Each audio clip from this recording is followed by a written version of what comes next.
Honey trap కేసులు మళ్లీ వణుకు పుట్టిస్తున్నాయి. తాజాగా కర్ణాటకలో హనీ ట్రాప్ కేసు నమోదైంది. తేలికగా డబ్బు సంపాదించేందుకు కొందరు కేటుగాళ్లు యువతులను ఎరగవేస్తున్నారు. తాజాగా ప్రీ స్కూల్కు వస్తున్న చిన్నారుల తండ్రులను లక్ష్యంగా చేసుకున్న శ్రీదేవి రోడగి అనే ఉపాధ్యాయురాలి వ్యవహారం వెలుగులోకి వచ్చింది.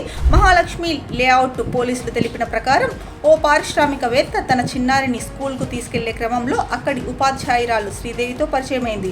2024లో ఒకసారి తన తల్లికి శస్త్రచికిత్స చేయించాలని నమ్మించి ఆయన నుంచి 4 లక్షల రూపాయలు తీసుకుంది. నగదు తిరిగి ఇవ్వాలని కోరిన ప్రతిసారి వాయిదా వేసేది.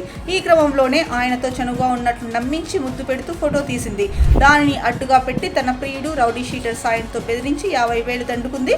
మరో 15 లక్షల రూపాయలు ఇవ్వాలంటూ ఒత్తిడి చేయడంతో బాధితుడు ధైర్యం చేసి పోలీసులకు ఫిర్యాదు చేశారు.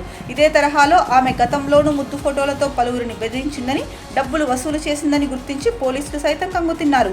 ప్రాథమిక దర్యాప్తు అనంతరం శ్రీదేవి, ఆమె ప్రియుడు సాగర్ మోరే, రౌడీ షీటర్ గణేష్ కాలేలను అరెస్ట్ చేశారు.